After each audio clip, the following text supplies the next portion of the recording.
Smoking causes cancer. Smoking kills. புகைப்பிடித்தல் புற்றுநோயை உண்டாக்கும் மற்றும் உயிரை கொல்லும். Consumption of alcohol is injurious to health. மது அருந்துதல் உடல்நலத்திற்கு கேடு. Subscriber real life incident inspired by subscribers. இந்த சந்தாதாரர்களின் உண்மை சம்பவம் உங்களால் உருவாக்கப்பட்டவை.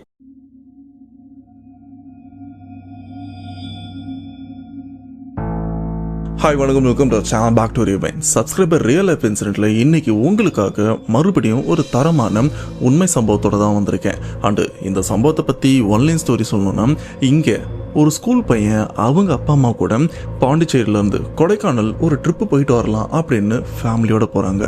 அப்படி போன அவங்களுக்கு அந்த இடத்துல நடந்த பயங்கரத்தை தான் நமக்கும் ஷேர் பண்ணியிருக்காங்க. அதை பற்றி தான் இந்த வீடியோவில் தெளிவாக பார்க்க போகிறோம். அண்ட் வழக்கம் போல் இந்த வீடியோவும் உங்களை பயமுறுத்துறதுக்கான ஒரு தரமான சம்பவமாக இருக்கும் அப்படின்னு நானும் அடித்து சொல்வேன். அதுக்கு நீங்கள் பொறுமையாக ஸ்கிப் பண்ணாமல் பார்க்கணும். அதுக்கு முன்னாடி இந்த மாதிரி பேசும்போது உங்கள் லைஃப்பில் நடந்திருக்கா?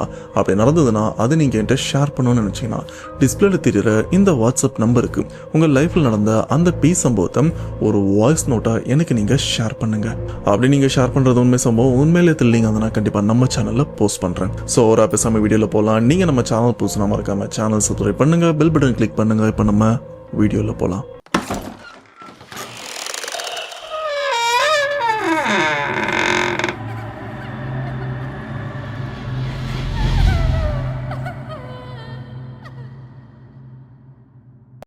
இந்த சம்பவத்தை நமக்கு ஷேர் பண்ண சப்ஸ்கிரைபர், இவரோட நேம் லோகேஷ். இவர் பாண்டிச்சேரியை சேர்ந்தவர். அண்ட் இந்த சம்பவம் 2023 தான் நடந்திருக்கு. அப்போ லோகேஷ் இவரும் 11வது படிச்சிருக்காரு. இது மட்டும் இல்லாமல் லோகேஷ் இவர் 11வது படிக்கிறதுனால இவருக்கு அடிக்கடி ஸ்கூலும் லீவ் கிடைக்கும். இதனால அம்மா அப்பா என்ன பண்றாங்கன்னா, ஓகே பையனுக்கு கண்டினியூவா ஒரு 10 நாள் லீவ் இருக்குல்ல, இந்த கேப்ல இவனை சும்மா வெக்கேஷன் மாதிரி கூப்பிட்டு போகலாம் அப்படின்னு அப்பா அம்மா பிளான் பண்றாங்க. அப்படி பிளான் பண்ணதுக்கு அப்புறம் எங்க போகலாம் அப்படின்னு டிசைட் பண்ணி, ஓகே கொடைக்கானல் போகலாம், இந்த சீசனுக்கு அதுதான் கரெக்டா இருக்கும் அப்படின்னு லோகேஷ் அவங்க அப்பா அம்மா இவங்க 3 பேருமே பாண்டிச்சேரியில இருந்து கொடைக்கானலுக்கும் கிளம்பி போறாங்க. ஆனா இவங்க கிளம்புறதுக்கு முன்னாடி அங்க ரூம் புக் பண்ணாங்களா அப்படின்னு கேட்டீங்கன்னா ரூம்லாம் புக் பண்ணல. டைரக்டா அங்க போய் பாத்துக்கலாம் அப்படின்னு தான் போறாங்க. அதுக்கேற்ற மாதிரி கொடைக்கானலும் போய் ரீச் ஆயிட்டாங்க. ரீச் ஆனதுக்கு அப்புறம் இவங்களும் ஒரு ஹோட்டல்ல பாக்குறாங்க. அங்க ரூம் அவைலபிளா இருக்கு. ஆனா அந்த ஹோட்டல் ரிசப்ஷனிஸ்ட் இவங்க ஃபேமிலியா இருக்கிறத பார்த்ததுக்கு அப்புறம், ஓகே சார் நான் உங்களுக்கு ரூம் காட்டுறேன், நீங்களே செலக்ட் பண்ணிக்கங்க அப்படின்னு சொன்னதுக்கு அப்புறம் இவங்களும் ஒரு ரூமா பாக்குறாங்க. அண்ட் அதுல ஒரு ரூம் பெருசா இருக்கு, சின்னதா இருக்கு, இந்த டீலக்ஸ் கிளாசிக் அப்படின்லாம் சொல்லுவாங்க பார்த்தீங்களா, அது மாதிரி. அண்ட் ஒரு ரூமோட ப்ரைஸும் டிஃப்ரெண்ட் ஆகும். இதில் ஆரம்பத்தில் பார்த்த ரூம் ப்ரைஸ் எல்லாமே ரொம்பவே அதிகமாக இருக்கு. அடுத்தடுத்து பார்க்கும்போது கடைசியாக ரூமும் பார்க்குறாங்க. இந்த ரூம் இவரோட பட்ஜெட்டுக்கு கரெக்டாக இருக்கு. அண்ட் ரூமும் நல்லா க்ளீனாக நீட்டாக இருக்குது அப்படின்னு நாங்கள் இந்த ரூமை ஃபிக்ஸ் பண்ணிக்கிறோம் அப்படின்னு சொன்னதுக்கப்புறம் அதுக்கான ஃபார்மாலிட்டிஸ் எல்லாத்தையுமே ரெடி பண்ணி அந்த ரூமோட கீயை இவங்ககிட்ட ஹேண்ட் ஓவர் பண்ணுறதுக்கு முன்னாடி லைட்டாக அந்த ரூமை க்ளீன் பண்ணிடுறாங்க. இந்த கேப்பில் லோகேஷ் இவங்க அம்மா அப்பா இவங்க 3 பேருமே ரிசப்ஷனில் ஒரு 10 நிமிஷம் வெயிட் பண்றாங்க. கடைசியா இவங்க செலக்ட் பண்ண அந்த ரூம்குள்ளேயும் போறாங்க. அந்த ரூம்ல போனதுக்கு அப்புறம் எல்லாமே நீட்டா மடிச்சு கிளீனாவும் இருக்கு. ஸோ அப்படியே உள்ளேயும் போறாங்க. அப்படியே ரூம்ல இருந்து அப்படியே வெளியில பால்கனி எல்லாம் பார்த்துட்டு இருக்கும்போது அங்க அந்த ரூம்ல ஒரு டேபிளும் இருக்கு, இந்த காஃபி டேபிள் மாதிரி. ஆனா அந்த டேபிள் கொஞ்சம் பெருசா தான் இருக்கு. அந்த டேபிள் கரெக்டா ஒரு இடத்துல பொசிஷன் பண்ணி அலைன் பண்ணி வச்சிருக்காங்க. இது ஃபர்ஸ்ட் பார்க்கும்போது அந்த டேபிள் நார்மலா தான் இருக்கு.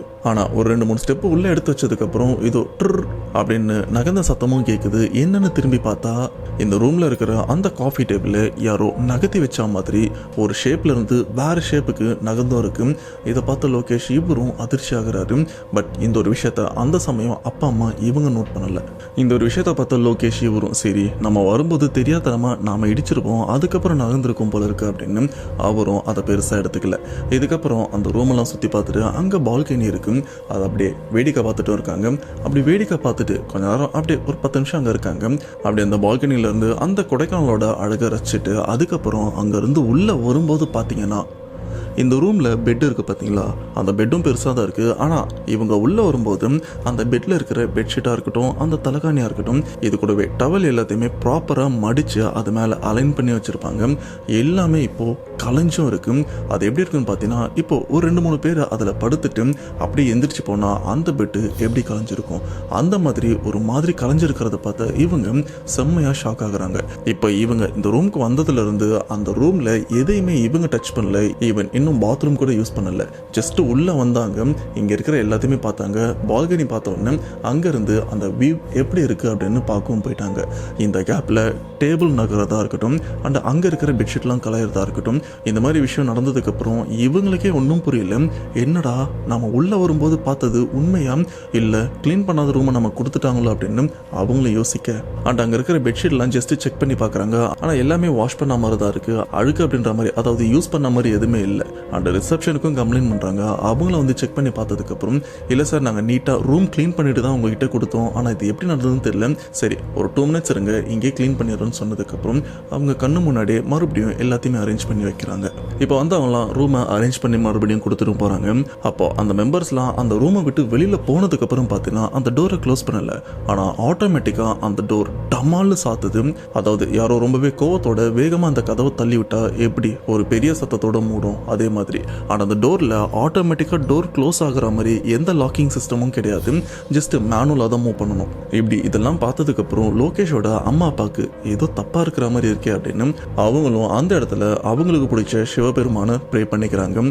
அப்படி அவர் வழிபட்டதுக்கு அப்புறம் அவங்களுக்கு தோன்ற விஷயம், பேசாம நம்ம இந்த ரூம்ல இருக்க வேண்டாம், வேற எதனா ரூம் செலக்ட் பண்ணிக்கலாம் அப்படின்னு மறுபடியும் ரிசப்ஷன் கிட்ட சொல்லி வேற ரூமையும் சேஞ்ச் பண்ணிடுறாங்க. இப்படி அன்னைக்கு நைட்டும் வருது அண்டு குளிரும் ரொம்பவே அதிகமா இருக்கு. இதனால அப்பா என்ன பண்றாங்கன்னா, நான் போய் வெளியில சாப்பாடு வாங்கிட்டு வந்துடுறேன், இன்னைக்கு ரூம்குள்ளேயே சாப்பிடலாம், நாளைக்கு வேணா வெளில போய் சாப்பிடலாம் அப்படின்னு அவரும் சொல்ல, அதுக்கேற்ற மாதிரி அப்பா இவரும் ரூமை விட்டு வெளியிலயும் போறாரு. பட் போனவர் ஏதோ ஒரு விஷயத்துக்காக அம்மாவுக்கும் கால் பண்றாங்க. அண்டு அம்மா அவங்களும் ரூமை விட்டு வெளியிலயும் வராங்க. டேய் நீ ரூம்லேயே இரு, நான் அப்பா கூட போயிட்டு வந்துடுறேன் அப்படின்னு சொல்லிட்டு லோகேஷ் இவரை மட்டும் தனியாக ரூமில் இருக்க சொல்லியிருக்காங்க. அந்த லோகேஷ் இவரும் 11வது படிக்கிறாரு. ரொம்ப சின்ன பையனாக இருந்தால் பயப்படலாம், ஸோ இவரும் கொஞ்சம் வளர்ந்தவர் அப்படின்றதுனால பயம் இல்லை. இப்படி அம்மா அப்பா வெளியில் போன இந்த கேப்பில் கதவெல்லாம் சாத்திட்டு லோகேஷ் இவரும், இது எல்லாமே வேற ரூமில் நடக்குது. லோகேஷ் இவரும் பெட்டில் உட்காந்துட்டு இருக்காரு. அப்படி பெட்டில் உட்காந்துட்டு இருக்கும்போது சடனாக பவர் கட் ஆயிருது. அந்த ஹோட்டலோட மொத்த பவரும் கட் ஆயிருது. அண்ட் லோகேஷ் இவருக்கு பயம் இருக்கான்னு கேட்டீங்கன்னா அந்த அளவுக்கு பயம் இல்லை, ஏன்னா ஹோட்டலுக்கு வெளியில கொஞ்சம் தள்ளிலாம் வெளிச்சம் இருந்துட்டு இருக்கு, அதனால இவருக்கும் பெருசா பயம் இல்லை. ஆனா ரூம் ஃபுல் அண்ட் ஃபுல் இருட்டாவும் இருக்கு. இவரும் அப்படியே உட்காந்துட்டு எப்படா கரண்ட் வரும் அப்படின்னு இவரும் வெயிட் பண்ணிட்டு இருக்காரு. அப்போ பெட்ல தான் உட்காந்துட்டு இருக்காரு. இந்த பெட்டில் இவர் உட்காந்துட்டு இருக்கிற இடத்துக்கு கொஞ்சம் பக்கத்தில் பார்த்தீங்கன்னா யாரோ படுத்துட்டு இங்கேயும் அங்கேயும் உருண்டா எப்படி இருக்கும் அந்த மாதிரி உருளவும் ஆரம்பிக்கிறாங்க. இந்த ஒரு விஷயம் ஆரம்பத்தில் இவருக்கும் என்ன இது, யாரோ பெட்டில் என் பக்கத்தில் படுத்துட்டு இருக்கிற மாதிரி இருக்கே, ஒருவேளை நான் உட்காந்து இந்த மாதிரி ஆடிட்டு இருக்கிறது பெட்டோட வைப்ரேஷனால எனக்கு இப்படி தோணுதோ அப்படின்னு அவரும் யோசிக்க, பட் அதுக்கப்புறம் தான் அவருக்கும் ஒரு விஷயம் புரியுது, இல்லை இந்த பெட்டில் நான் மட்டும் உட்காந்துட்டு இல்லை, வேற யாரோ என்னை தவிர்த்து யாரோ இருக்காங்க அப்படின்னு அவருக்கும் லைட்டாக ஒரு சந்தேகம் கலந்த பயமும் வருது. இந்த சந்தேகம் வந்ததுக்கப்புறம் லோகேஷ் இவரும் பொறுமையாக பெட்லேருந்து எந்திரிச்சு திரும்பி பார்க்கலான்னு அந்த பெட்டை பார்க்குறாரு. ஆனால் ஃபுல் அண்ட் ஃபுல் இருட்டாக இருக்குல்ல, இவருக்கு கிளியராக தெரியல. இப்படி அந்த பெட்டை பார்த்துட்டு இருக்கும்போது இந்த ரூம்குள்ளே இவருக்கு பின்னாடி ஏதோ பொருள்லாம் கொஞ்சம் அடுக்கி வச்சுருக்காங்க. அதில் ஒன்று கீழேயும் விழுது. கீழே விழுந்த சத்தம் இவருக்கும் இன்னும் பயத்தை தர, ஐயோ இங்கே இருக்கக்கூடாது அப்படின்னு உடனே கதவை திறந்து வெளியிலேயும் வந்துடுறாரு. டோட்டலாக இந்த ஹோட்டலை விட்டு வெளியிலேயும் வந்துடுறாரு. அப்படி கீழே ரிசப்ஷனில் கரண்ட் எப்போ வரும் அப்படின்னு கேட்கும்போது இன்னொரு 5 நிமிஷத்தில் வந்துரும்பா, இந்த ஜென்ரேட்டர் ரெடி பண்ணிட்டு இருக்கோம் அப்படின்னு சொன்னதுக்கப்புறம் இவரும் சரி அம்மா அப்பா வர வரைக்கும் நாம கொஞ்சம் கீழே இருக்கலாம் அப்படின்னு கொஞ்சம் ஒரு 10 நிமிஷம் தான் வெயிட் பண்ணுறாங்க. அதுக்கப்புறம் அம்மா அப்பா வந்துடுறாங்க. அவங்க வந்த கேப்பில் பவரும் வந்துடுது. இதுக்கப்புறம் இவங்களும் ரூமுக்கும் போயிடுறாங்க. ரூமுக்கு போயிட்டு அன்னைக்கு சாப்பிட்டுட்டு இருக்காங்க. இதுக்கப்புறம் நல்லா கதெல்லாம் பேசிட்டு கொஞ்சம் லேட் நைட் போல தான் 3 பேருமே தூங்குறாங்க. லோகேஷ் இவரும் நல்லா தூங்கிட்டு இருக்காரு. அப்படி தூங்கிட்டு இருக்கும்போது பார்த்தீங்கன்னா திடீர்னு லோகேஷ் இவர் படுத்துட்டு இருக்கிற இடத்துல இருந்து யாரோ அந்த பெட்ல அப்படி சைடில் ஏறி இவர் உடம்பு மேலே ஏறுற மாதிரி ஒரு உணர்வும் இருக்கு. இது எல்லாமே இவருக்கு ஆரம்பத்தில் ஏதோ கனவுல நடக்கிற மாதிரி தான் ஒரு ஃபீல் இருக்குது. பட் கொஞ்சம் கொஞ்சமாக அது ஏறி இவர் உடம்போட மேற்பகுதிக்கு வரும்போது தான் இவரும் பொறுமையாக கண்ணை முழிக்கிறாரு. அப்படி கண்ணை முழிச்சு பார்த்தா இவர் உடம்பு மேலே எதுவுமே இல்லை. ஆனால் படுத்துட்டே இவரும் பார்க்குறாரு. இவருக்கு எதிர்க்க பீரோ கபோர்ட் மாதிரியும் இருக்குது. அதுக்கு பக்கத்துலேயே பார்த்தீங்கன்னா யாரோ ஒருத்தவங்க நிற்கிறாங்க. கரெக்டாக லோகேஷ் இவருக்கு நேராக தான் நிற்கிறாங்க. பார்க்குறதுக்கு ஃபுல் அண்ட் ஃபுல் டார்க்காகவும் இருந்துகிட்ருக்கு. பட் கண்ணு மட்டும் பார்த்தீங்கன்னா கொஞ்சம் ஜொலிக்கிற மாதிரியும் இருக்குது. அதோ ரொம்பலாம் இல்லை, லைட்டாக அந்த மூஞ்சில் கண்ணு இருக்கிறது தனியாக தெரியுது அப்படின்ற மாதிரி இருக்குது. அண்டு அங்கே நிற்கிறது ஆணோட உருவமா இல்லை பெண்ணோட உருவமா அப்படின்னு கிளியராக சொல்ல முடியல. ஆனால் ஏதோ மனுஷனோட உருவம் தான் அங்கே நிற்குது அப்படின்னு இவருக்கும் கிளியராக தெரியுது. ஆனால் இப்படி பார்த்த விஷயத்த வந்து பக்கத்தில் படுத்துட்டு இருக்கிற அம்மா அப்பா கிட்ட சொன்னாரான்னு கேட்டீங்கன்னா சொல்லலை. இவருக்கும் கிளியராக தெரியுது ஏதோ பிரச்சனை இருக்குது, நான் பார்க்கறது பேயா இல்லை என்னன்னு தெரியல, ஆனால் ஏதோ இருக்குன்னு மட்டும் இவரால் உணர முடியுது. உடனே இவர் என்ன பண்ணுறாருனா அப்படியே திரும்பி படுத்துக்கிறாரு. கண்ணெல்லாம் மூடிக்கிட்டு ஒரு மாதிரி பயத்தோடு தான் படுத்துட்டும் இருக்காரு. கொஞ்ச நேரம் கழிச்சு அது போயிடுச்சா அப்படின்னு பார்க்கலாம் அப்படின்னு திரும்பி பார்த்தா இப்போ அந்த இடம் காலியாக இருக்குது. இவருக்கும் புரிஞ்சு போச்சு ஏதோ ஒன்று இங்கே இருந்திருக்கு, அதை நான் கிளியராக பார்த்துருக்கேன், இப்போ இல்லை, சரி எந்திரிச்சு தண்ணி குடிக்கலாம் அப்படின்னு இவரும் தண்ணி குடிச்சிட்டு மறுபடியும் படுத்துக்கிறாரு. இப்படி பொழுது விடியுது. பொழுது விடிஞ்சதுக்கப்புறம் அப்பா அம்மா லோகேஷ் இவங்க 3 பேருமே கொடைக்கானலில் சுற்றி பார்க்க வேண்டிய இடத்தெல்லாம் சுற்றியும் பார்க்குறாங்க. அப்படி பார்த்து முடிச்சதுக்கப்புறம் கொடைக்கானலை விட்டு இவங்க சொந்த ஊரான பாண்டிச்சேரிக்கும் கிளம்புறாங்க. இந்த கேப்பில் கொடைக்கானலில் வேறு எதனா சம்பவம் நடந்ததுன்னு கேட்டிங்கன்னா எதுவுமே நடக்கலை. இப்படியே சேஃபாக கொடைக்கானல்ல இருந்து பாண்டிச்சேரிக்கு வந்துடுறாங்க. அங்கே வந்ததுக்கப்புறம் அந்த லீவ்லாம் அப்படி இப்படின்னு முடிஞ்சிருது. இதுக்கப்புறம் லோகேஷ் இவருக்கும் ஸ்கூல் ஸ்டார்ட் ஆகுது. இந்த டைமில் லோகேஷ் இவர் 11வது தானே படிக்கிறாரு, அடுத்த வருஷம் 12வது அப்படின்றதுனால வீட்டில் இப்போவே இவரை டியூஷன்லேயும் சேர்த்துட்டு இருக்காங்க. இதனால லோகேஷ் இவர் ஸ்கூலுக்கு போகிறதுக்கு முன்னாடியே விடிய காலையில் 5 மணிக்கெலாம் டியூஷன் போக வேண்டியிருக்கு. இப்படி 5 மணிக்கெலாம் இவர் டியூஷனில் இருக்கணும்னா எத்தனை மணிக்கு எந்திரிக்கணும், எத்தனை மணிக்கு ரெடி ஆகணும் அப்படின்னு நீங்களே கால்குலேட் பண்ணிக்கோங்க. இப்போ லோகேஷ் இவரும் ஒரு 4:30 4:45 போல ரெடி ஆயிடுறாரு. இப்போ இங்கேருந்து ஸ்கூட்டி எடுத்துட்டு டியூஷனுக்கும் கிளம்புறாரு அந்த இருட்டில். உடனே ஸ்கூட்டியை ஸ்டார்ட் பண்ணி வீட்டில் இருந்து அப்படி வெளியில், அதாவது வீட்டு கேட்டுலேருந்து வெளியிலையும் வராரு. வெளியில் வந்து ஒரு 10 அடி தான் முன்னாடி நகர்ந்துருப்பார். அப்போ லோகேஷ் இவர் பார்க்குற விஷயம் இவருடைய இதய துடிப்பை கொஞ்சம் கொஞ்சமாக அதிகரிக்க வைக்குது. அது காரணம் என்னன்னு பார்த்தீங்கன்னா, இப்போ இவங்க வீட்டில் இருந்து அப்படி வெளியில் வந்து அந்த சந்து அந்த ரோடை பார்க்கும்போது பார்த்தீங்கன்னா ஸ்ட்ரெயிட்டாக கொஞ்சம் தூரம் தள்ளி யாரோ ஒருத்தவங்களும் நிற்கிறாங்க. அதுவும் தெருவெளுக்கு வெளிச்சத்துக்கு கீழே. அந்த உருவத்தை பார்த்த உடனே லோகேஷ் இவரும் கொஞ்சம் வேகமாக போகலான்னு பார்த்தா உடனே வண்டியை ஸ்லோ பண்ணி பொறுமையாக போறாரு. யார் இது நடு ரோட்ல நிக்கிறா, அதுவும் அசைவே இல்லாம நிக்கிறா அப்படின்னு இவரும் யார் அப்படின்ற மாதிரி ஸ்லோவா போயிட்டே இருக்காரு. அப்பதான் இவருக்கும் புரியுது இது மனுஷன் கிடையாது, அன்றைக்கி நிற்கிற இந்த உருவத்தை நம்ம ஏரியாவில் நான் பார்த்ததே கிடையாது, யாராக இருக்கும் அப்படின்னு இவரும் பொறுமையாக போயிட்டே இருக்கும்போது தான் ஒரு விஷயம் தோணுது. இது நாம் கொடைக்கானலில் அந்த ரூமில் பார்த்த உருவம் மாதிரி இருக்கே அப்படின்னு. இப்போ தான் லோகேஷ் இவருக்கும் கொஞ்சம் கொஞ்சமாக பயம் அப்படியே அள்ளு விட ஆரம்பிக்குது. ஐயோ இந்த ஸ்ட்ரெயிட் ரோடு வேணாம், நான் சுற்றிட்டு வேறு சொந்த வழியாக கூட போகிறேன், இப்படி வேணாம் அப்படின்னு உடனே வண்டியை அப்படியே யூட்டன் போட்டு வேறு சைடாக திருப்புறாரு. அப்படி திருப்பி போயிட்டே இருக்கும்போது பார்த்தீங்கன்னா சடனாக இவரோட வண்டியில் யாரோ அப்படின்னு ஏறி உட்காந்த மாதிரி ஒரு உணர்வும் இருக்கு. வண்டி லைட்டாக அப்படி ஜர்க் ஆகுது, இருந்தாலும் கண்ட்ரோல் பண்ணிட்டாரு.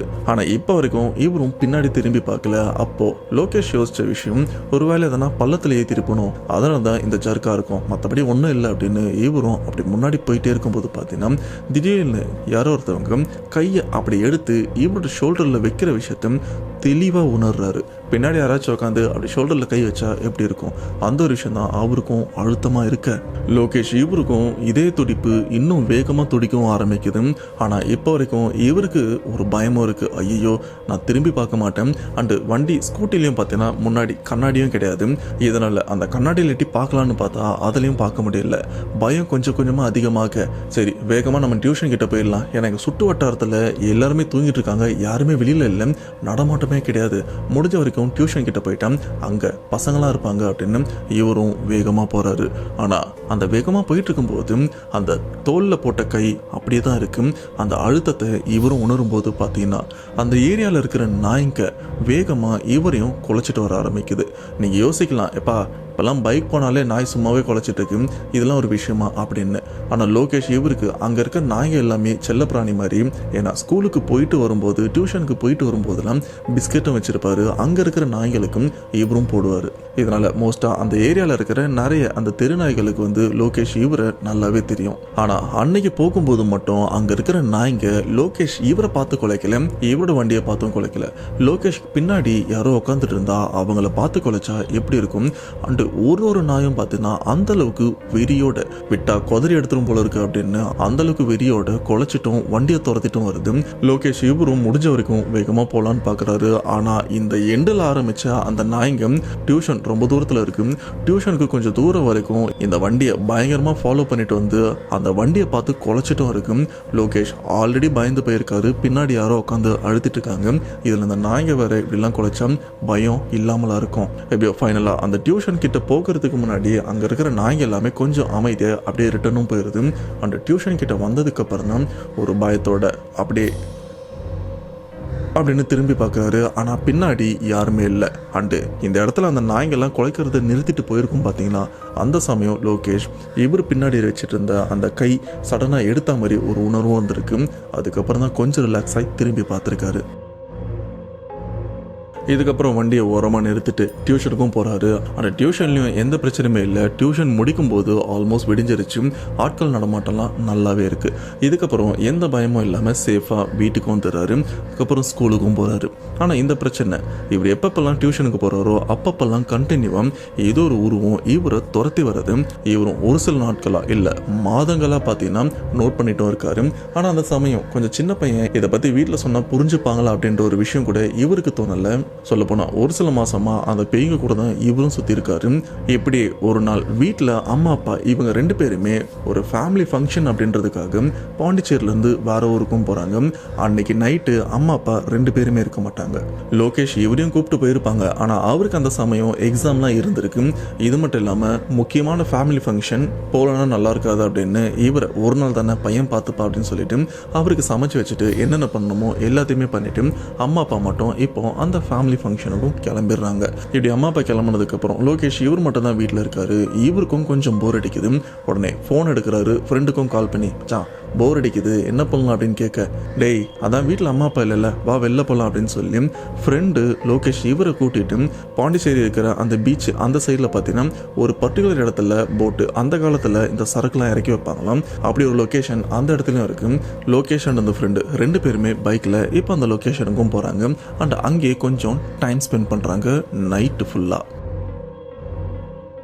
அப்படி அந்த இடத்துல இருக்கும்போது லோகேஷ் இவருக்கு ஒரு உணர்வும் இருக்குது.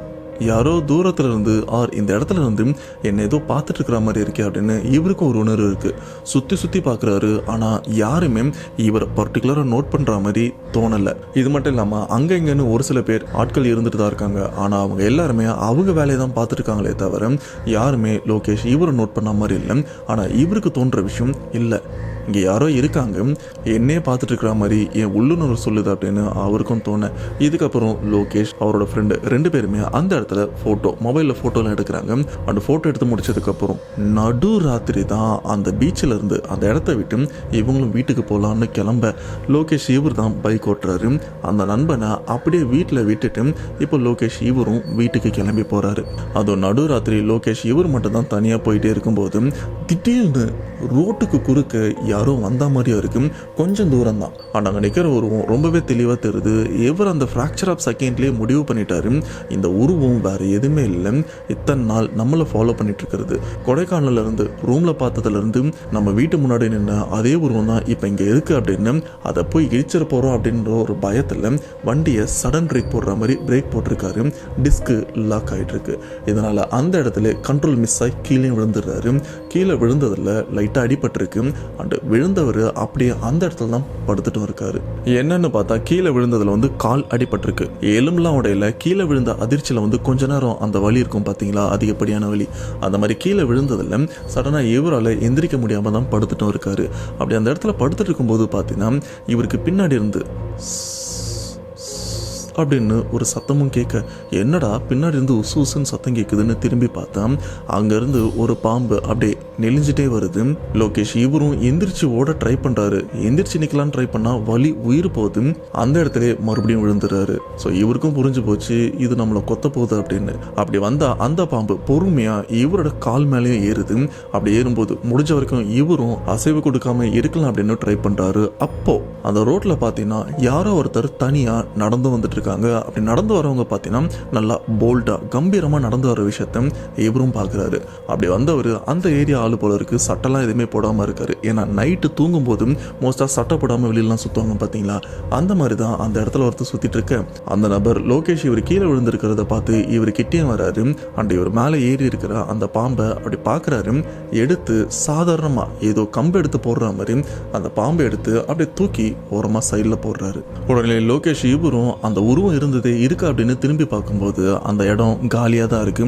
அண்ட் இவர் விழுந்த இடம் பார்த்தீங்கன்னா கொஞ்சம் குப்பையாக தான் இருக்கு. கொஞ்சம் நாத்தமாக அடிக்கிற மாதிரி தான் இருக்குது. பட் அந்த நபர் வந்தார் பார்த்தீங்களா, அவர் வந்ததுக்கப்புறம் அந்த இடம், அதாவது அவர் நிற்கிற அந்த இடம் மட்டும் அப்படியே சந்தனத்தால் கமகமன்னு இருக்கிற மாதிரி ஒரு நல்ல வாசனை. சொல்லப்போனால் கோயில் உள்ள என்ட்ரானா ஒரு நல்ல வாசனை இருக்கும் பார்த்தீங்களா, அந்த மாதிரி ஒரு வாசனை இவருக்கும் இவரை சுற்றி அடிக்கும்போது இவருக்கே ஒரு இனம் புரியாத மாற்றமும் வருது. உடனே அங்கே இருக்கிற அந்த ஆளும் லோகேஷ் இவரை எழுப்பி விடுறாரு. எழுப்பி விட்டதுக்கப்புறம் இடுப்பில் ஒரு பையன் இருக்குது, அதை எடுக்கிறாரு. அதில் விபூதிலாம் இருக்குது, அதை எடுத்து லோகேஷ் இவருக்கும் பூசி விடுறாரு. அப்படி பூசி விட்டதுக்கப்புறம் தம்பி எந்த ஏரியா, இங்கே என்ன பண்ணிட்டு இருக்கு அப்படின்னு கேட்க லோகேஷ் இவரும் இல்லைங்க ஃப்ரெண்டை பார்த்துட்டு வந்தேன், லேட் ஆயிடுச்சு, வந்த இடத்துல இந்த மாதிரி நடக்குது அப்படின்னு சொன்னதுக்கப்புறம் சரி ஒன்றும் இல்லை, இதுக்கப்புறம் ஒன்றாகாது, நீ பார்த்துப்போன்னு சொன்னதுக்கப்புறம் ஆமாம் நீங்கள் எங்கே போனோம் சொன்னீங்க, நாங்கள் இறக்கி விட்டுறேன் அப்படின்னு சொல்லும்போது சரிப்பா எனக்கு கொஞ்சம் முன்னாடி அப்படி இறக்கி விட்டுன்னு சொல்லிட்டு இப்போ வண்டியை நிமித்திட்டு லோகேஷ் ஒரு வண்டியை ஸ்டார்ட் பண்ணுறாரு. அண்ட் அந்த நபரும் அப்படியே வண்டியில் ஏறி உட்காராரு. அப்படியே பொறுமையாக இங்கேருந்து நகர்றாங்க.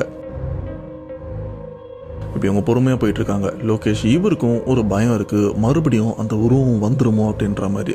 அதுக்கேற்ற மாதிரி போயிட்டே இருக்கும்போது பார்த்தீங்கன்னா சடனாக திரும்ப இதுக்கு முன்னாடி அந்த உருவம் சடனாக வந்ததில்லை, அதே மாதிரி இப்போ அந்த உருவம் கொஞ்சம் தூரம் தள்ளியும் திடீர்னு வந்து நிற்குது.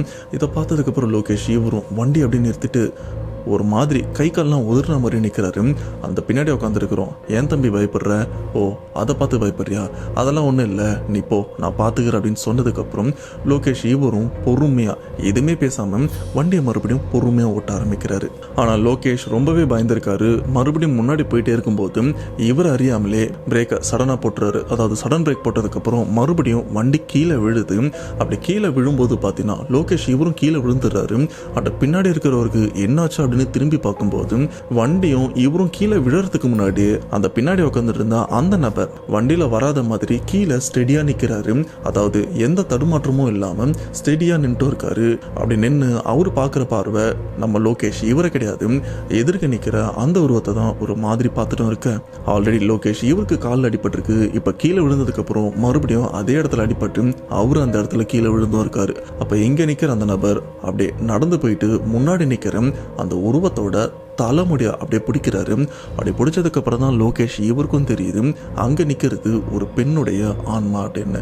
ஸோ அந்த தலைமுடியை பிடிச்சதுக்கு அப்புறம் இவர் பின்னாடி இருந்து ஏதோ ஒன்று எடுக்கிறாரு. என்னன்னு பார்த்தா கத்தி மாதிரி பெருசாக இருக்கு. ஆனால் அதை எடுத்து காட்டி ஏதோ விஷயம் மிரட்டாரா இல்லை என்னன்னு தெரியல. இவர் கொஞ்சம் தள்ளி தானே இருக்காரு. இவர் கீழே விழுந்தபடி அதை அதிர்ச்சியா அப்படி பார்த்துட்டு இருக்க. அதுக்கப்புறம் அந்த கத்தியை வச்சுட்டு அடுத்து கையை விட்டு ஒன்று எடுக்கிறாரு. என்னன்னு பார்த்தா சாட்டையும் இருக்கு.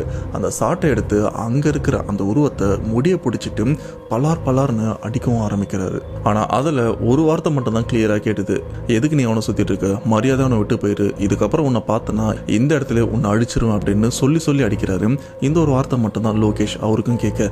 அப்போது அங்கே இருக்கிற அந்த பெண்ணுடைய உருவமும் இல்லை இதுக்கப்புறம் நான் வரமாட்டேன், அவனை தொல்லை பண்ண மாட்டேன், என்னை விட்டுருங்கன்னு கதறி அந்த இடத்த விட்டு அலறி அடிச்சிட்டும் ஓடி இருக்கு. இதுக்கப்புறம் அங்க இருக்கிற அந்த நபரும் எந்த ஒரு விஷயமும் நடக்காத மாதிரி சரி வா தம்பி வீட்டுக்கு கிளம்பலாம் அப்படின்னு லோகேஷ் இவரையும் தூக்கி விட்டுருக்காரு. மறுபடியும் அந்த வண்டி எடுத்ததுக்கு அப்புறம் ரெண்டு பேருமே இந்த இடத்த விட்டும் கிளம்புறாங்க. பாண்டிச்சேரியில் ஏதோ ஒரு ஆர்ச் இருக்குன்னு சொன்னாங்க, எக்ஸாக்டா எந்த ஏரியான்னு தெரியல. அந்த ஆர்ச்சை தாண்டும் போது பார்த்தீங்கன்னா திடீர்னு கொஞ்சம் வெயிட்டா இருந்தா, அதாவது ரெண்டு பேர் வரும்போது அந்த வண்டி ஒரு வெயிட் இருக்கும்ல, இப்போ அந்த வெயிட் அந்த ஆர்ச்சை தாண்டும் போது அந்த வெயிட் இல்லைன்னு லோகேஷ் இவரும் திரும்பி பார்க்குறாரு. பார்த்தா இப்போ இந்த வண்டியில் இவர் மட்டும்தான் தனியாக வந்துட்டு இருக்காரு. உடனே வண்டியை நிறுத்திட்டு இறங்கி வண்டியை சுற்றி பார்க்குறாரு. இவ்வளோ நேரம் என் பின்னாடி தாண்டா உட்காந்துட்டு இருந்தாரு. அவர் என்கிட்ட இறக்கி விட சொன்ன இடம் இன்னும் கொஞ்சம் தள்ளி இருக்கு, எப்போ என் வண்டியிலேருந்து இறங்கினாருன்னு தெரியல, அப்போ நான் வந்தது யாரு அப்படின்னு தெரியாமல் ஒரு குழப்பத்தோடு தான் இருக்காரு. இதுக்கப்புறம் இவரும் வீட்டுக்கு போயிடுறாரு. ஆனால் வீட்டுக்கு போகும்போது ஒரு பயத்தோடு தான் போகிறாரு, மறுபடியும் பிரச்சனை வருமோ அப்படின்னு. ஆனால் அவர் நினச்ச மாதிரி எதுவுமே நடக்கல. அதுக்கப்புறம் இவருக்கும் பிரச்சனை எதுவுமே இல்லை. சொல்லப்போனால் கொஞ்சம் மாதம் வரைக்கும் எந்த பிரச்சனையுமே இல்லாமல் நிம்மதியாக தான் இருந்திருக்காரு. பிரச்சனை எல்லாமே முடிஞ்சிருச்சு அப்படின்னு. ஆனால் அதுக்கப்புறம் தான் ஒரு சம்பவம் நடக்கும்போது தான் இவருக்கும் தெரியுது, டேய் எனக்கு இன்னும் பிரச்சனை முடியலடா, திரும்ப இந்த பிரச்சனை வந்துருச்சு அப்படின்னு. ஏன்னா இந்த சம்பவத்தை எல்லாத்தையுமே மறந்துட்டு இவரும் சகஜ வாழ்க்கையில் இருந்துட்டு இருக்காரு. ஸ்கூலுக்கெல்லாம் போயிட்டு வந்துட்டு அன்னைக்கு வழக்கம் போல வீட்டில் தனியாக தூங்கிட்டு இருக்காரு. அதாவது இவரோட ரூமில் தூங்கிட்டு இருக்காரு. அப்படி தூங்கிட்டு இருக்கும்போது பார்த்தீங்கன்னா மறுபடியும் இவரோட கட்டில் மேலே ஏதோ ஒன்று ஏறுற மாதிரி ஒரு ஃபீலும் இருக்குது. அப்படி ஏறினதும் இவரோட கால் மேலே ஏறி நின்று அப்படி கொஞ்சம் கொஞ்சமாக இவருடைய மேல் உடம்புக்கும் நடந்து வரதை இவரும் உணர்றாரு. இந்த உணர்வு வந்ததுக்கப்புறம் இவரும் முழிச்சு எந்திரிச்சு பார்க்கலான்னு பார்த்தா கண்ணை மட்டும் தான் முழிக்க முடியுது, உடம்பு ஒரு துளி கூட அசைக்க முடியல. சொல்ல போனா ஸ்லீப்பிங் பேரலைஸ்ல மாட்டின மாதிரி தான் இருக்காரு, அசைய கூட முடியல. ஆனா கண்ணை திறந்து தானே பார்த்துட்டு இருக்காரு. அப்ப பார்க்கும்போது ஒரு விஷயத்தையும் நோட் பண்றாரு, இவர் உடம்புக்கு மேல திரும்ப பிரச்சனையே இல்லைன்னு நினைச்சும் அந்த பெண்ணுடைய உருவம் இவருக்கு மேலதான் நின்றுட்டும் இருக்கு. அப்படியே உட்காந்து இவருடைய கழுத்தை பிடிச்சி நெரிக்கவும் ஆரம்பிக்குது. பலார் பலார்னு இவரோட கன்னத்துல லெஃப்ட் ரைட்டுன்னு பலார்னு அடிச்சிட்டும் இருக்கு. இவரும் கத்த ட்ரை பண்றாரு, ஆனா கத்த முடியல. ஆனா அந்த உருவம் ஏதோ கோவத்துல ஒரு காண்டுல இவர் அடிக்கிற மாதிரி தான் பலார்னு அடிச்சிட்டும் இருக்கு. ஒரு லெவலுக்கு அப்புறம் கண்ட்ரோல் பண்ணி இவரும் எந்திரிக்கிறாரு. எந்திரிச்சு கத்துறதுக்குள்ள அந்த உருவம் அங்க இருந்து மறைஞ்சும் போகுது. அண்ட் இவரும் கத்திருக்காரு. பட் இந்த ஒரு சத்தம் வெளியில இருக்கிற அப்பா அம்மாக்கு சுத்தமா கேட்கல போல இருக்கு. அவங்களும் தூங்கிட்டு இருந்திருக்காங்க. ஆனா வாங்க நடி பொய் கிடையாது, உண்மையிலேயே வாங்கியிருக்காரு. கண்ணெல்லாம் அந்த செகண்ட் அப்படியே செவந்தும் போயிருக்கு. சரி போய் தண்ணி குடிச்சிட்டு வரலாம் அப்படின்னு அப்படியே எந்திரிச்சு போயிட்டு கிச்சன் கிட்டேயும் போறாரு. போய் தண்ணி குடிச்சிட்டு ரிட்டர்ன் வரலான்னு பார்த்தா கிச்சனில் அந்த உருவம் நின்றுட்டும் இருக்கு. நீ எப்படி இருந்தாலும் இங்கே தான் வருவ அப்படின்னு அது எதிர்பார்த்ததா இல்லைன்னு தெரியல. ஆனால் முன்கூட்டியே அங்கே இவரை விட்டதுக்கப்புறம் கிச்சனில் இவருக்காக காத்துட்டு வந்திருக்கு. ஆனால் அந்த சமயம் அந்த பார்வையில் தான் லோகேஷ் இவருக்கு பயம் கொடுத்துருக்கே தவிர அடித்ததுக்கப்புறம் அந்த நைட்டு வேற எதுவுமே பண்ணலை. ஆனால் லோகேஷ் இவருக்கும் உண்மையிலே என்ன பிரச்சனை, இது எதுக்கு என்ன துரத்துது, நான் அதை தொந்தரவு கூட பண்ணலையே, ஏன் இப்படி பண்ணுது அப்படின்னு அவருக்கும் ஒரு பெரிய கேள்வி இருக்கு. அண்ட் இன்னொரு விஷயம் என்னன்னா, வீட்டில் இருக்கிற அம்மா அப்பாவுக்கு எந்த பிரச்சனையுமே இல்லை. லோகேஷ் இவருக்கு மட்டும் தான் பிரச்சனை நடந்துட்டு இருக்கு. இதுக்கப்புறம் இவங்க இருந்த வீட்டை காலி பண்ணிடுறாங்க. வாடகை வீட்டில் தான் இருந்திருக்காங்க. அந்த வீட்டை காலி பண்ணிட்டு வேற ஒரு வீட்டுக்கும் போறாங்க. அங்க போனதுக்கு அப்புறம் பிரச்சனை இருக்காதுன்னு நினைச்சாரு. இப்ப புது வீட்டுக்கு போனதுக்கு அப்புறம் சும்மா பழைய வீட்டு வழியா வரும்போது அந்த பழைய வீட்டோட வாசல்ல அந்த உருவம் ஒரு நாள் நைட்டும் பார்த்திருக்காரு. பார்த்தது மட்டும் இல்லாம அங்க இருக்கிற எல்லா நாயுமே சடனா அங்க நிக்கிற அந்த உருவத்தை பார்த்து கொலைக்கல. அதுக்கு ஆப்போசிட்டா லோகேஷ் இவர் தான் ஒரு மாதிரி வெறித்தனமா பார்த்து கொலைச்சிட்டும் இருக்கு. சொல்ல போனா ஏதோ லோகேஷ் இவர் தான் பேய் அப்படின்ற மாதிரி. அப்படி இந்த நாய் கொலைச்சிட்டு இருக்கிற அந்த ஒரு செகண்ட் பார்த்தீங்கன்னா லோகேஷ் இவருக்கு இந்த தோள்பட்டெல்லாம் கொஞ்சம் கொஞ்சமா வலி எடுக்கவும் ஆரம்பிக்குது. சொல்ல போனா யாரோ ஒருத்தவங்க இவரோட தோள்பட்டையை அப்படி அழுத்துற மாதிரி ஒரு உணர்வு. அவருக்கும் வலி கொஞ்சம் கொஞ்சமா அதிகமாகுது. அப்படி வலி அதிகமாகிற அந்த ஒரு சமயம் தான் அங்க இருக்கிற நாய்கள்லாம் பயங்கரமா கொலைக்கவும் ஆரம்பிக்குது. இந்த வழியில் கிட்டத்தட்ட ஒரு வாரம் வரைக்கும் லோகேஷ் இவரும் இருந்திருக்காரு. இந்த கேப்பில் பார்த்தீங்கன்னா இவங்க குடும்பத்தில் இருக்கிறவங்க சரி நம்ம குலதெய்வம் கோயிலுக்கு போயிட்டு பொங்கல் வைக்கலாம் அப்படின்னு அங்கே இருக்கிற ஐயனார் கோயிலுக்கும் போகிறாங்க. அங்கே போயிட்டு பொங்கல் வைக்கலாம் அப்படின்னு கோவிலில் பண்ண வேண்டிய விஷயம்லாம் பண்ணிட்டு இருக்காங்க. அப்படி பண்ணிட்டு இருக்கும்போது பார்த்தீங்கன்னா அந்த கோவிலோட பூசாரி திடீர்னு லோகேஷ் இவரை பார்த்த உடனே கத்திட்டே வராரு. கத்திட்டு வந்து லோகேஷ் இவரோட சட்டையை பிடிச்சிட்டு பயங்கரமாக பலார்னு லோகேஷ் அடிக்க ஆரம்பிக்கிறாரு. இப்படி அடிக்கும்போது அங்க இருக்கிற அம்மா அப்பா எதுக்கு என் பிள்ளை அடிக்கிறீங்க அப்படின்னு வந்து கேட்க அந்த பூசாரி ஒரு மாதிரி சாமி வந்த மாதிரி லோகேஷ் இவரையும் ஒரு மாதிரி பாக்குறாரு. பார்த்ததுக்கு அப்புறம் யார் நீ இங்க என்ன பண்ற, என் குடும்பத்தாளுங்களை என்ன பண்ணிட்டு இருக்க அப்படின்னு கேட்க அப்போ லோகேஷ் இவ்வளவு நேரம் சாதாரணமா தானே இருந்தாரு. திடீர்னு ஆக்ரோஷமா ஒரு மாதிரி ஒரு பொண்ணோட குரல்ல கட்ட குரல்ல பேசுற மாதிரியும் பேசுறாரு. அது எப்படின்னா இவ்வளவு நாளா இந்த பையனை நான் பின்தொடர்ந்துட்டு இருந்தேன். எனக்கு இப்பதான் இவன் உடம்பா ஆக்கிரமிக்கிறதுக்கான நேரமும் கிடைச்சது. எனக்கு இந்த பையன் வேணும், இவனை நீங்க கொடுத்துட்டீங்கன்னா இந்த இடத்த விட்டு போயிருன்னு சொல்லும்போது அங்க இருக்கிற பூசாரி இன்னும் ஆக்ரோஷமா வந்துட்டு இருக்காரு. உடனே சாட்டையை எடுத்துட்டு வராங்க. சாட்டையை எடுத்துட்டு வந்து இப்படி உதறிட்டு அடிக்க வரும்போது அங்க இருக்கிற அந்த பெண்ணோட ஆன்மாவும் சொல்லுது, இல்ல இவன் தான் ஃபர்ஸ்ட் என் இடத்துக்கு வந்தான். நானும் ரொம்ப நாளா யாராச்சும் கிடைப்பாங்களான்னு எதிர்பார்த்துட்டு இருந்தேன். அப்போ இவன் தான் குடும்பத்தோட கொடைக்கானல்ல நான் எந்த இடத்துல செத்து போனோம் அந்த ரூம்குள்ள இவனும் உள்ள ஃபர்ஸ்ட் என்ட்ரானான். இவன் உள்ள வந்ததுக்கு அப்புறம் அப்பவே நான் முடிவு பண்ணிட்டேன், இவனை தான் நான் ஆக்கிரமிக்க போறேன், இவனை கொண்டு என் கூடயே கூட்டு போயிடலாம் அப்படின்னு அப்பவே முடிவு பண்ணிட்டேன். அப்போதுல இருந்து மாசக்கணக்கா இவனை நானும் பின்தொடர்ந்துட்டு இருந்தேன். ஆனா நடுவில் இவனை ஏதாச்சும் பண்ணலான்னு வரும்போது நீங்க வந்து கெடுத்து விட்டீங்க, இந்த பக்கம் வரக்கூடாது அப்படின்னு சொன்னீங்க. அதுக்கப்புறம் இந்த பக்கம் நான் வராம இருந்தேன். மறுபடியும் ஒரு முயற்சி பண்ணி பார்க்கலாம் அப்படின்னு திரும்பவும் வந்தேன். இப்போ இவனோட உடம்ப நான் ஆக்கிரமிச்சிட்டேன். இவனை அவ்வளோ லேசில் நான் விட மாட்டேன். இவனை கொன்னு என் கூட கூட்டு போக போறேன் அப்படின்னு ரொம்பவே ஆக்ரோஷமா அந்த பெண்ணோட ஆன்மா இங்க இருக்கிற இவங்க குலதெய்வமான ஐயனார்கிட்டையும் வாக்குவாதம் பண்ணிட்டு இருக்கு. இதுக்கப்புறம் அந்த ஆன்மாவை இவரோட உடம்புல இருந்து வெளியில பிரிச்சு பயங்கரமா வெளுன்னு வெளுக்குறாங்க. வெளுத்ததுக்கு அப்புறம் அந்த ஆன்மா இல்ல நான் போக மாட்டேன், எனக்கு இவன் வேணும் அப்படின்னு விடாப்பிடியா இருந்திருக்கு. ஒரு வழிக்கு அப்புறம் அடிச்சு வெளுத்து வாங்கினதுக்கு அப்புறம் இல்ல நான் விட்டு போயிடுறேன், ஆனா எனக்கு ஒரு சில விஷயங்கள் பண்ணுங்க, ரொம்ப வருஷமா தீராத பசியோட இருக்கேன், இவங்களை இந்த குடும்பத்தை எனக்கு வகை வகையா சமைச்சு போட சொல்லுங்க, அதுவும் நான் எங்க இருந்து போனனோ என்னை எந்த இடத்துல இந்த பையன் இந்த குடும்பம் பார்த்ததோ அந்த இடத்துல எனக்கு சமைச்சு போட சொல்லுங்க. இந்த ஒரு விஷயத்த பண்ணா மறுபடியும் இந்த குடும்பத்தை நான் தொல்லை பண்ண மாட்டேன், இல்லைனா மறுபடியும் வருவேன் அப்படின்னு சொல்லும்போது அந்த குடும்பமும் ஒத்துக்கிறாங்க. என் பையனுக்காக இதெல்லாம் பண்றோம் அப்படின்னு மறுபடியும் லோகேஷ் அம்மா அப்பா அண்ட் கூட ஒரு சில பேர் எல்லாருமே கிளம்பி கொடைக்கானலுக்கும் போறாங்க. அங்க போயிட்டு அதே ரூம் புக் பண்ணி அந்த ரூம்ல அந்த ஆன்மாக்கு அந்த பேய்க்கும் என்னென்ன செய்யணுமோ அது எல்லாத்தையுமே செஞ்சு படையெல்லாம் போட்டுட்டு அங்க இருக்கிற அந்த ஹோட்டல்ல சண்டை போட்டு தான் வராங்க. ஏன்னா இந்த மாதிரி பிரச்சனை இருக்கு அப்படின்னு அந்த ஹோட்டல்ல இருக்கிறவங்களுக்கு கண்டிப்பா தெரிஞ்சிருக்கும். தெரிஞ்சு எப்படி நீ ரெண்ட் விடுவ அப்படின்ற மாதிரி சண்டை போட்டும் ஆனா அந்த ரூமை பார்த்து ஒரு பெரிய கும்பிடு போட்டு அந்த இடத்த விட்டும் கிளம்பிடுறாங்க. ஆனா இப்ப வரைக்கும் லோகேஷ் இவருக்கு எந்த பிரச்சனையுமே இல்லை, நிம்மதியா தான் இருக்காரு. ஆனா இப்ப வரைக்கும் அந்த ஒரு சம்பவத்தை மறக்கவும் முடியல. ஏதாச்சும் ட்ரிப்புக்கு வெளியில கொடைக்கானல் போலாமாடா அப்படின்னு கூட இருக்கிறவங்க யாராச்சும் அம்மா அப்பா கேட்டாங்கன்னா கண்டிப்பா இவருக்கு அங்க நடந்த சம்பவம் தான் ஞாபகம் வரும். ஏன்னா அந்த அளவுக்கு இவரும் பயங்கரமா பயந்துருக்காரு. இப்ப இவருக்கு எந்த பிரச்சனையுமே இல்லாம நிம்மதியா இவரோட வாழ்க்கைய வாழ்ந்துட்டு தான் இருக்காரு. இப்போ லோகேஷ் இவரோட லைஃப்ல நடந்த இந்த கொடைக்கானல் சம்பவத்தை கேட்கும்போது உங்களோட தாட் என்ன மறக்காம கமெண்ட் பாக்ஸ்ல மென்ஷன் பண்ணுங்க. அவ்வளவுதான் மக்களே, சம்பவம் ஓவர். என்னால் முடிஞ்ச வரைக்கும் இந்த சம்பவத்தை தெளிவா உங்ககிட்ட சொல்ல முயற்சி பண்ணியிருப்பேன். கண்டிப்பா உங்களுக்கும் புரிஞ்சிருக்கும். அண்ட் இந்த சம்பவத்தை பத்தி நீங்க என்ன நினைக்கிறீங்க அப்படின்றத மறக்காம கமெண்ட் பாக்ஸ்ல மென்ஷன் பண்ணுங்க. அண்ட் இது போல உங்க லைஃப்லயும் ரொம்பவே இன்ட்ரெஸ்டிங்கான பேய் சம்பவம் நடந்திருக்கா மறக்காம டிஸ்கிரிப்ஷன்ல இருக்கிற வாட்ஸ்அப் நம்பருக்கு ஒரு வாய்ஸ் மெசேஜில் பேசி எனக்கு சென்ட் பண்ணினா கண்டிப்பா உங்க சம்பவமும் அடுத்தடுத்து நம்ம சேனல்ல வரும். ஸோ நெக்ஸ்ட் ஒரு இன்ட்ரெஸ்டிங்கான வீடியோல கண்டிப்பா உங்களை நான் மீட் பண்றேன். அதுவரை உங்களிடம் விடைபெறுவது உங்கள் நான்